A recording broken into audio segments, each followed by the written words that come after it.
আমরা আজকে আমাদের সিরিজ নাম্বার 3 তে চলে এসেছি মাই 15 মিনিটসের। আমরা এবার সিরিজ নাম্বার 3 তে সিরিজ নাম্বার 3 আমাদের আপলোড করা হয়ে গেছে। আজকে আমরা সিরিজ নাম্বার 4 করতে যাচ্ছি। সিরিজ নাম্বার 4 এ এসে আমরা প্রশ্নটা ভালো করে আগে পড়ে নেব। বলেছিলাম সিরিজ নাম্বার 3 তে এটা আপনারা হোম টাস্ক করুন, কিন্তু আজকে আমি এখন এটা করিয়ে দিচ্ছি। অবশ্যই আপনারা মাই 15 মিনিটস করতে থাকুন। মাই 15 মিনিটস করলেই আমি এইটুকু বলবো, এসএলএসটি পরীক্ষা আপনাকে আটকাবে না।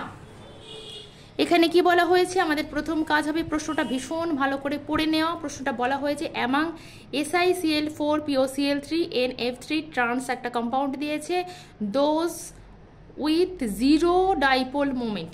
এই ধরনের প্রশ্ন কিন্তু আমি করিয়েছিলাম যখন এই ডাইপোল মোমেন্ট পড়িয়েছি। কারো যদি সেখানে না করা থাকে তাও কোনো অসুবিধা নেই, আমি আবার এই মাই 15 মিনিটসের আওতায় এগুলো করিয়ে দিচ্ছি। আচ্ছা, প্রথমে রয়েছে SiCl4, মানে এটা অনেকটা কিন্তু আপনার CH4 এর মতোই কম্পাউন্ড, তাই তো? সিমিলার কম্পাউন্ড, একই গ্রুপেও কিন্তু থাকছে, তাই তো? কার্বন সিলিকন একই গ্রুপে থাকছে, সুতরাং এটা একটা সিমেট্রিক কম্পাউন্ড। আমরা দেখেই বলতে পারি সিমেট্রিক যে কোনো কম্পাউন্ডের ক্ষেত্রে কিন্তু ডাইপোল মোমেন্ট আমার হয়ে যাবে, নিট ডাইপোল মোমেন্ট হয়ে যাবে জিরো। ব্যাস, তার মানে এটা কিন্তু এটা তার মানে জিরো ডাইপোল মোমেন্ট শো আমার করছে। তাহলে একটা কম্পাউন্ড আমি পেয়ে গেছি যে কিন্তু জিরো ডাইপোল মোমেন্ট শো করছে। দ্বিতীয় আছে POCl3, আমরা করে নেব। POCl3 স্ট্রাকচার আমরা প্রত্যেকেই প্রায় কম বেশি জানি, তবু আমি করিয়ে দিচ্ছি। এই যদি হয় তাহলে প্রতিটা ক্লোরিন কিন্তু ফসফরাসের থেকে অনেক বেশি ইলেকট্রোনেগেটিভ, তাহলে এর কিন্তু সব ডাইপোল মোমেন্টগুলো এই দিকে কাজ করবে। একটা বন্ড মোমেন্ট কিন্তু এই দিকে কাজ করছে, মানে টোটাল ডাইপোল মোমেন্টটা নিচের দিকে কাজ করছে কোথাও, এবং অক্সিজেনের ক্ষেত্রে উপরের দিকে। কিন্তু দুটো আলাদা আলাদা কম্পাউন্ড হওয়ার পরে, আলাদা আলাদা অ্যাটম হওয়ার পরে, আলাদা আলাদা ইলেকট্রোনেগেটিভিটির অ্যাটম হওয়ার ফলে কিন্তু একে অপরকে ক্যান্সেল আউট করতে পারে না। সেক্ষেত্রে কিন্তু মিউনেট ইকুয়ালস টু হয়ে যায় নট ইকুয়ালস টু জিরো। এরপরে রয়েছে আমার NF3 যদি কম্পাউন্ডটা থাকে সেক্ষেত্রে কিন্তু আমরা জানি এটা দেখতে কীরকম হয়। নাইট্রোজেনের যে কোনো এই ধরনের কম্পাউন্ডগুলো সব কিন্তু হয়ে যায় পাইরামিডাল শেপের। পাইরামিডাল শেপ কখন হয়, যখন কিনা টেট্রাহেড্রাল হবে কিন্তু সঙ্গে একটা লোন পেয়ার থাকবে। তাহলে এর কিন্তু সেটা আছে, এর টেট্রাহেড্রাল হয়ে যায় হাইব্রিডাইজেশন এবং সঙ্গে একটা লোন পেয়ার থাকে। যাই হোক, তো এর ক্ষেত্রে কিন্তু একটা bond moment, net dipole moment নিচের দিকে কাজ করে, যে কোনো অ্যাটম থেকে তার লোন পেয়ারের দিকে কিন্তু ডাইপোল মোমেন্ট কাজ করে, একে অপরকে ক্যান্সেল আউট করতে পারে না। এর ক্ষেত্রেও কিন্তু নট ইকুয়ালস টু জিরো হয়ে যাবে। আমাদের লাস্ট একটা কম্পাউন্ড রয়েছে ট্রান্স, এই বড় কম্পাউন্ডটা। আমরা কম্পাউন্ডের আগে একটা ছোট্ট করে ছবি এঁকে নেব। সেন্ট্রাল অ্যাটম রয়েছে টিন করে নিলাম। 4টে Cl রয়েছে, তো 4টে Clকে আমি 4টে কর্নারে বসিয়ে দিলাম। আর রয়েছে দুটো পিরিডিন। দেখুন প্রত্যেকের অ্যান্টিতে রয়েছে। এইদিকে একটা বন্ড মোমেন্ট, ডাইপোল মোমেন্ট এদিকে, তাহলে টোটাল নিট ডাইপোল মোমেন্ট এইদিকে একটা কাজ করে এবং নিট ডাইপোল মোমেন্ট এদিকে একটা কাজ করে। একই অ্যাটম রয়েছে, একে অপরকে ক্যান্সেল আউট করে দেয়। এর ক্ষেত্রেও একই অ্যাটম রয়েছে, একে অপরকে ক্যান্সেল আউট করে দেয়। সুতরাং আরও একটা জিরো ডাইপোল মোমেন্টের কিন্তু স্পিসিস হচ্ছে এই কম্পাউন্ডটা। সুতরাং আমি কিন্তু এখানে এটার ক্ষেত্রে এগুলো লিখিনি, অপশানগুলো লিখিনি। আমি জাস্ট ভেবেছিলাম যে পরপর করিয়ে একদম সামনাসামনি হাতে নাতেই করিয়ে দেবো, তো ওই জন্যেই আমি লিখিনি। তো এই দুটো হচ্ছে কিন্তু জিরো ডাইপোল মোমেন্টের কম্পাউন্ড। আমরা পরবর্তী মাই 15 মিনিটসের প্রশ্নেতে চলে যাব। মাই 15 মিনিটস একমাত্র আপনাকে কিন্তু বাঁচাতে পারে এসএলএসটিতে। আমরা পরের প্রশ্নতে চলে যাব। আমাদের প্রথম কাজ হবে ভীষণ ভালো করে প্রশ্নটা করে নেওয়া। প্রথম প্রশ্নটা পৃষ্ঠাও নিয়ে নিয়েছি, প্রশ্নটা একটুখানি পড়ে নেবেন। The magnitude of bond angles in gaseous NF3 SbF3 SbCl3 follow the order. আমি কিন্তু যখন বন্ড অ্যাঙ্গেলের ছোট্ট একটা 4 মিনিটের মনে হয় ভিডিও করিয়েছিলাম, সেইখানে কিন্তু আমি বলেছিলাম বন্ড অ্যাঙ্গেলের কিছু ট্রেন্ড রয়েছে। সেই সূত্রটা জানলে কিন্তু এইখানে জাস্ট 10 সেকেন্ড থেকে 20 সেকেন্ডের মধ্যে আমার কিন্তু এই প্রশ্নটা সলভ করা হয়ে যাবে। সূত্রটা আমি আবারও একবার লিখে দিচ্ছি। সেন্ট্রাল অ্যাটম, শর্টে লিখলাম, সেন্ট্রাল অ্যাটমের ইলেকট্রোনেগেটিভিটি বাড়লে কিন্তু বন্ড অ্যাঙ্গেল বাড়বে, আর কমলে বন্ড অ্যাঙ্গেল কমবে, মানে ডাইরেক্টলি প্রপোর্শনাল। কি লিখলাম? সেন্ট্রাল অ্যাটমের electronegativity proportional to bond angle, বাড়লে বাড়বে, কমলে কমবে। আর একটা কি, সাইড অ্যাটম মানে এটা যদি সেন্ট্রাল অ্যাটম হয় তার সঙ্গে যেগুলো লেগে থাকে সেগুলো আমি ধরে নিলাম এটা, তাহলে সেইগুলো এটা হয়ে যাবে কিন্তু সাইড অ্যাটম। সাইড অ্যাটমের electronegativity inversely proportional to bond angle. বাস এই সূত্রটা জানলেই বন্ড অ্যাঙ্গেল সংক্রান্ত কোনো বিষয়ে আপনাকে কিন্তু কেউ দমাতে পারবে না। এবার আমার এখানে কম্পাউন্ড রয়েছে NF3 SbCl3 আর রয়েছে কি SbF3। নাইট্রোজেনের সেন্ট্রাল অ্যাটম এর Sb সেন্ট্রাল অ্যাটম, এর ক্ষেত্রেও Sb সেন্ট্রাল অ্যাটম।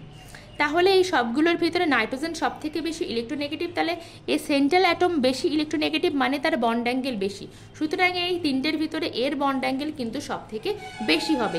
এবার দুটো সেন্ট্রাল অ্যাটম যখন একই হয়ে যাবে তখন আমাকে সাইড অ্যাটম দেখতে হবে, তাহলে সাইড অ্যাটমের ইলেকট্রোনেগেটিভিটি বাড়লে কিন্তু বন্ড অ্যাঙ্গেল কমবে, তাহলে ইলেকট্রোনেগেটিভিটি এর বেশি মানে বন্ড অ্যাঙ্গেল কমবে আলটিমেট। তাহলে আমার এই অর্ডারটা কিন্তু ফলো হবে। 20 সেকেন্ড আমার মনে হয় লাগেনি এইটুকু ব্যাখ্যা করতে, জাস্ট এইটুকু আপনাকে জানলেই আপনি এই উত্তরটা করে দিতে পারবেন। তাহলে আমার উত্তর একদম প্রথমটাই হয়ে যাচ্ছে উত্তর। 6 মিনিট হয়ে গেছে, আমরা পরের এতে চলে যাব, আপনারা পড়তে থাকুন। পরেরটাতে কি বলা হয়েছে, আমাকে 3টে স্পিসিস দিয়ে দিয়েছে, বলেছে কি পাইরামিডাল শেপের হয়। প্রথমে আপনাকে যেটা জানতে হবে, পাইরামিডাল শেপের একটা স্পিসিস তখনই হবে যখন তার টেট্রাহেড্রাল হাইব্রিডাইজেশন হবে আর সঙ্গে একটা কিন্তু লোন পেয়ার থাকবে, সঙ্গে একটা লোন পেয়ার থাকবে একটাই, সঙ্গে একটা লোন পেয়ার থাকতে হবে এবং সেটা টেট্রাহেড্রাল হাইব্রিডাইজেশনে বিলং করতে হবে। তাহলে আমরা দেখে নেব এই তিনটের মধ্যে কোনটা সেটা ফুলফিল করছে। আমি এখানেও অপশান দিইনি, যেগুলো উত্তর হবে সেগুলো আমি লিখে দেব। বেশ, তাহলে প্রথমে কি আছে, প্রথমে রয়েছে আমার ClO3-। আমি আগে জেড হাইব্রিডাইজেশন দেখে নেব। হাইব্রিডাইজেশন ক্যালকুলেশনটা কিন্তু এই ভিডিওতে আছে, কোনো এই চ্যানেলেরই কোনো একটা ভিডিওতে হাইব্রিডাইজেশন বলে থাম্বনেল আছে, একটু দেখে নেবেন। হাফ অফ, তাহলে কি হয়ে গেল এটা, হাফ অফ এর বাইরের কক্ষে ইলেকট্রন 7টা, মাইনাস রয়েছে একটা, সেটা হলো +1। তাহলে আলটিমেট কিন্তু এটা টেট্রাহেড্রাল হয়ে গেল এবং এখানে টেট্রাহেড্রাল মানে এখানে 4 হয়, তাই তো, আলটিমেট এটা ভাগ করলে 4 হয়, 4টে থাকলে তবেই টেট্রাহেড্রাল মানে হাইব্রিডাইজেশনটা হয়। আর 4টে হাত আছে কিন্তু 3টে হাতে অক্সিজেন আছে, একটা হাত তখনও খালি পড়ে আছে, সুতরাং এটা কিন্তু পাইরামিডাল শেপের হবে, তাই তো। তার মানে কি টেট্রাহেড্রাল হচ্ছে সঙ্গে একটা লোন পেয়ার, একটা হাত খালি মানে একটা লোন পেয়ার রয়েছে, সুতরাং এটা কিন্তু পাইরামিডাল শেপের হচ্ছে। আমি একটাকে পেয়ে গেছি, এরপরে আছে XeO3। এটার ক্ষেত্রে জেডের ভ্যালু করব আমি /2, 8/2 মানে 4 হবে। 4 হওয়া মানেই কিন্তু টেট্রাহেড্রাল হচ্ছে, এক্ষেত্রে 4 হচ্ছে কিন্তু 3টে হ্যান্ড রয়েছে, সুতরাং এর ক্ষেত্রেও কিন্তু একটা লোন পেয়ার থাকবে, একটা লোন পেয়ার থাকলে এটাও কিন্তু হয়ে যাবে পাইরামিডাল শেপ। ঠিক, এরপরে আমার আর একটাই বাকি আছে, সেটা হচ্ছে কি SO3। SO3টা আমরা করব, এর ক্ষেত্রে জেডের ভ্যালুটা আমরা নির্ণয় করব। সালফারের ক্ষেত্রে 6 হয় /2 মানে 3 হচ্ছে sp2, sp2 হচ্ছে, সুতরাং এটা কিন্তু ট্রাইঅ্যাঙ্গুলার প্ল্যানার হয়ে যায়, এটার পাইরামিডাল শেপের হয় না, 3টে এরকম অ্যাঙ্গেল থাকে, মানে এখানে 3টে এরকমভাবে থাকে। সুতরাং আমি কিন্তু আমার উত্তর পেয়ে গেছি। আমাকে বলা হয়েছিল পাইরামিডাল শেপের কে হবে, আমি কিন্তু পেয়ে গেছি। 1 নম্বরে হবে ClO3- আর 2 নম্বরে হচ্ছে XeO3, আর এটা হচ্ছে কি অ্যাঙ্গুলার হয়, ট্রাইঅ্যাঙ্গুলার শেপের হয়, আর এই দুটো হচ্ছে পাইরামিডাল শেপের হয়। 8 মিনিট 29 সেকেন্ড, আমি কিন্তু পরের প্রশ্নে চলে যাব। পরের প্রশ্নটা একটু বড়, দেখে ঘাবড়ে যাওয়ার কিছু নেই। আমাদের প্রথম ক্রাইটেরিয়া হবে আমরা সুন্দর করে প্রশ্নটা পড়ে নেব, যতক্ষণ সময় পাচ্ছেন প্রশ্নটা সুন্দর করে একটু পড়ে নেবেন। আচ্ছা, এবার একটু আমি দেখে নিই। The pair of species of oxygen and their magnetic behaviours are noted below, which of the following presents the correct description. Okay, diamagnetic paramagnetic দেওয়া আছে, কোনটা ডায়াম্যাগনেটিক কোনটা প্যারাম্যাগনেটিক, কোন সেটটা সঠিক সেটা আমাকে বলতে হবে। এই রকম ধরনের গুলোর ক্ষেত্রে আমাকে প্রথমেই আগে দেখে নিতে হবে যে অক্সিজেনের মোট ইলেকট্রন সংখ্যা কত, 8 × 2 = 16। 16টা ইলেকট্রন যদি হয় তাহলে আমার কিন্তু এর মলিকুলার অরবিটাল ডায়াগ্রাম করব না, আমরা শর্টে লিখব। মলিকুলার অরবিটালের ফর্মুলাটাকে শর্টে লিখতে গেলে আমার কি জানা আছে, 1 2 to 1, এটা হচ্ছে এর ফর্মুলা। সেই ফর্মুলা ওয়াইজ আমরা আগে মলিকুলার অরবিটালটা লিখে নেব, তাহলে করতে আমার সুবিধা হবে। তার আগে একটু বলে দিই, ডায়াম্যাগনেটিক মানে অবশ্যই তার ক্ষেত্রে কিন্তু কোনো আনপেয়ার ইলেকট্রন থাকবে না, প্যারাম্যাগনেটিক মানে তার ক্ষেত্রে একটা আনপেয়ার ইলেকট্রন থাকবে। এইটুকু জেনে রাখলেই কিন্তু আমরা, আর মলিকুলার অরবিটাল ডায়াগ্রাম এইটুকু জানতে হবে, আর মলিকুলার অরবিটাল ডায়াগ্রাম লিখতে জানতে হবে, তাহলেই আমার এই ধরনের প্রশ্নগুলো আমরা 30 সেকেন্ডের মধ্যে সলভ করতে পারবো। সব করে আমরা লিখে নেব। σ1s, σ*1s, sigma 2s sigma star 2s, তারপরে 1 রয়েছে সিগমা 2p z, 2 রয়েছে পাই 2p x সমান পাই 2p y। এইগুলো কারোর বুঝতে অসুবিধা হলে মলিকুলার অরবিটাল ডায়াগ্রামের ভিডিওটা একটুখানি দেখে নেবেন, কয়েক সেকেন্ডের ব্যাপারে এটা শেখা। পাই স্টার 2p x সমান পাই স্টার 2p y, তারপরে আবার 1 রয়েছে সিগমা স্টার 2p z। ওকে, তাহলে আমার এবার কি কি কম্পাউন্ড রয়েছে? প্রথমে রয়েছে আমার O2 মাইনাস প্যারাম্যাগনেটিক না ডায়াম্যাগনেটিক, সেটাকে দেখতে হলে আগে আমি প্রথম আমার কাজটা করবো সেটা হচ্ছে কি, আগে O2 মাইনাসটা এখানে বানিয়ে নেব। O2 মাইনাস 16টা টোটাল ইলেকট্রন থাকলে আর একটা ইলেকট্রন বাড়লে 17টা হয়ে যাবে। 4 আর 4 8, এতে দুটো মানে 4টে, 8 8 আর 2 10, 10 আর 4 14 আর দুটো হলে 6টা হয়, তাহলে 16টা হয়, তাহলে এখানে 3টে হবে। 3টে যখনই আমি দিয়ে দিচ্ছি তখন কি হয়ে যাচ্ছে, 1 2 3টে। সুতরাং কিন্তু দেখা যাচ্ছে এখানে একটা আনপেয়ার ইলেকট্রন থাকছে। O2 মাইনাসের ক্ষেত্রে আনপেয়ার ইলেকট্রন থাকা মানে কিন্তু অবশ্যই সে প্যারাম্যাগনেটিক হয়ে যাচ্ছে। এরপরে আমি চলে যাব কিন্তু O2তে। O2 যদি হয় তাহলে এখানে কিন্তু 2 হয়ে যাবে, সেটা এই ইলেকট্রনটা সেক্ষেত্রে থাকছে না। O2 হয়ে গেলে দেখুন কোথাও কোনো দুটো ইলেকট্রন, যেহেতু দুটো ডিজেনারেট একই রকম এনার্জি, তখন সেটা একসঙ্গে পেয়ার না হয়ে এখানে একটা থাকবে। সুতরাং O2র ক্ষেত্রেও কিন্তু হয়ে যাবে সে একটা প্যারাম্যাগনেটিক স্পেসিস। এরপরে রয়েছে O2 প্লাস মানে কি, এখানে O2 এর স্ট্রাকচারটা আমি এঁকেছি। এবার O2 প্লাস যখন হবে তখন একটা ইলেকট্রন আমি বার করে নিচ্ছি। ধরলাম এই ইলেকট্রনটাকে আমি এখান থেকে বার করে নিচ্ছি, তারপরেও দেখুন এটা কিন্তু প্যারাম্যাগনেটিক হচ্ছে। এরপরে রয়েছে কি O2 মাইনাস O2 মাইনাস মানে সেক্ষেত্রে 18টা ইলেকট্রন থাকবে। 4 আর 4 8, 8 আর 2 10, 8 আর 2 10 আর 4 14, আর এখানে হয়ে যাবে 4টি ইলেকট্রন, তাহলে হয়ে যাবে 18টা। 4টি ইলেকট্রন থাকা মানে কি, এখানে দুটো থাকছে, এখানে দুটো করেই সর্বোচ্চ থাকতে পারে।